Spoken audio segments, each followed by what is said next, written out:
Let me ask you something. Sure. Ask away. It's just, with everything that's happened with you and your family, it's a whole hell of a lot to process. I wanted to make sure you're holding up all right. Yeah, I'm all right. Huh. You're a tougher nut than I thought. Tougher than I was. Took me a long damn time to get a feel for this place. Thank goodness I found Diamond City. It's got its flaws, sure, but it beats the hell out of anywhere else in the Commonwealth. Of course, when I took up there back when, people were just as scared of the Institute as they are now. Maybe more. The massacre of the CPG was still pretty fresh in people's minds at that point, and folks were still losing sleep over the broken mask. Plenty of people assumed I was just a saboteur, moving in to melt down the reactor or poison the drinking water. But at the time, they couldn't exactly turn me away.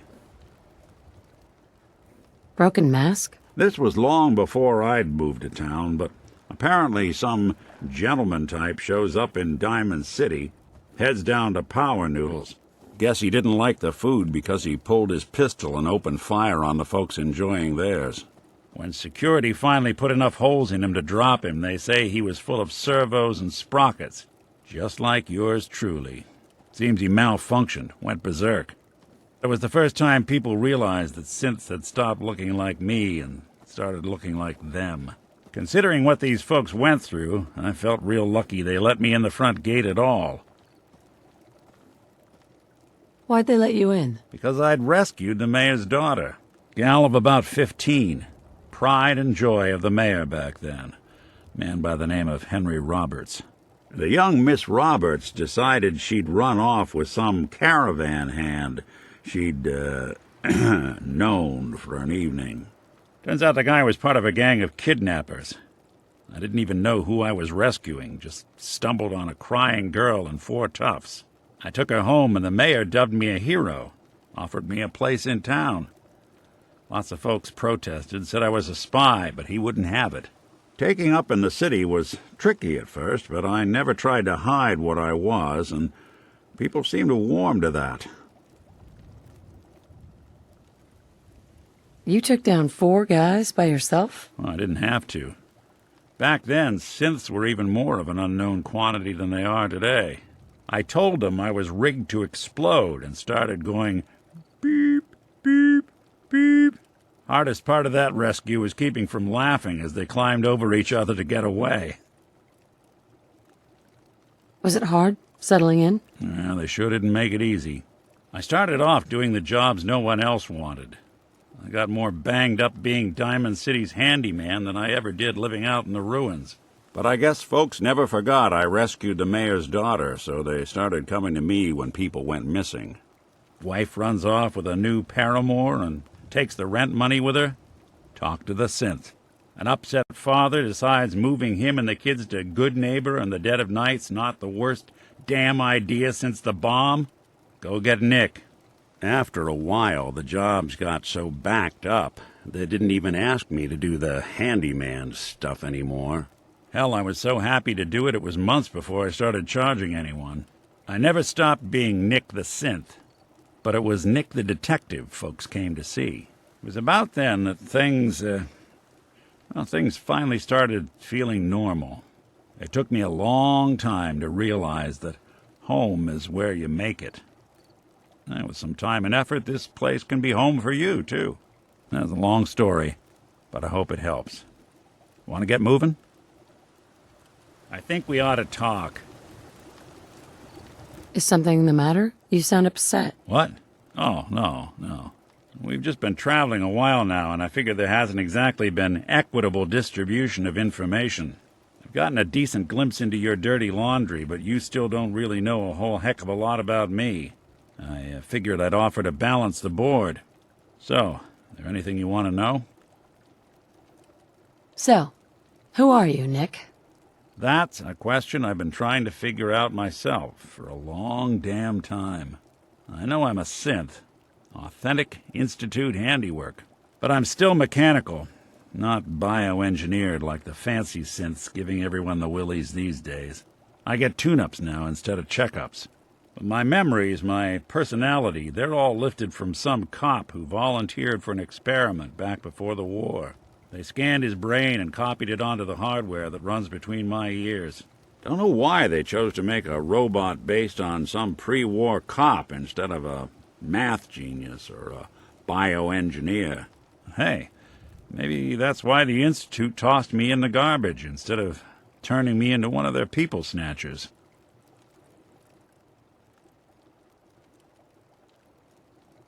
That's terrible. They really just threw you away? Sure did. It was quite the rude awakening. I remember waking up one day in a garbage heap, a body in tatters and a head full of memories belonging to a man who'd been dead for 200 years. Suffice to say, it was a confusing couple of weeks. Folks didn't really know much about synths back then, so when I finally ran into people, they mostly treated me with caution rather than hostility. But the kids, they weren't afraid. I think his name was Jim. The first person to actually speak to me after I got the boot from the Institute. My first human contact in this world. Grilled me for an hour. Once they'd seen I wasn't going to hurt anyone, the other folks in the neighborhood came out to ogle the mechanical man. It eventually turned into a pretty swell soiree. A local mechanic even gave me a once-over, free of charge. Those people, they treated me like a human being. I've been trying to return the favor ever since. It's a surprisingly rare trait out here sometimes. It's something I've noticed you got a fondness for. Part of the reason I've stuck around this long. Where's that town? We should go visit. I tried to go back and say thanks, once I'd gotten myself established. But the place was wiped off the map. Raiders. Don't know what happened to the people. If you're good to people, they'll be good back. That's something I've always believed. Couldn't agree more. Well, I expect you're about as bored as can be listening to me rattle my skeletons. We should probably head out. Hey, you, got a sec?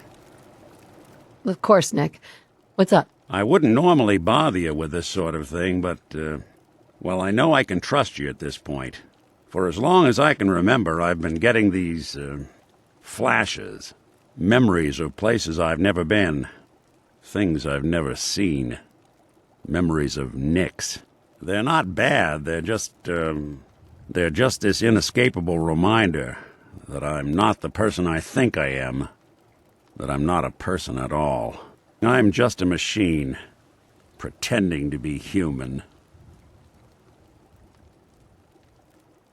What kind of memories? Everything. Old cases. Old loves. I found myself running background on cases only to realize everyone involved's been dead for 200 years. Don't get me wrong, I know I'm in Nick's debt. These memories, they've kept me alive. Nick was a hell of a cop. A guy with good instincts and a good heart. I always counted myself lucky they didn't load me up with some ex-con, or whatever type might volunteer to let folks tinker with their gray matter. But it's thanks to Nick that I pass for human.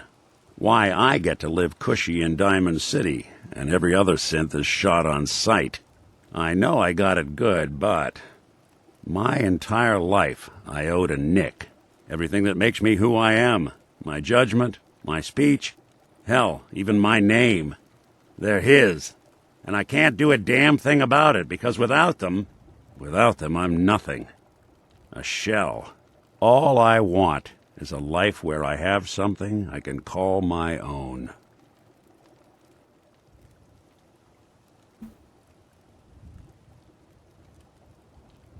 You've already built a life for yourself, Nick. You've got the agency, a home, friends.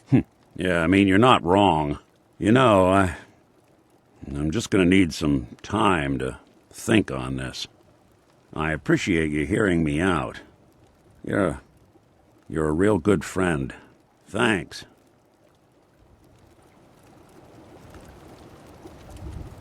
You know, there is this chunk of Nick Valentine history I've been hoping to put a bow on for a while now. I could use a hand if you're willing to take a crack at it. Sure thing. What's the case? Well, this one's straight out of the archives. Once upon a time, in the land of Boston, there lived a king of organized crime, Eddie Winter. He was a bad man who did a lot of bad things, hurt a lot of innocent people. But he knew the end was coming, so he sealed himself inside a personal shelter, located underneath the sub-shop he used as a headquarters. Eddie Winter was from my time. Real scumbag.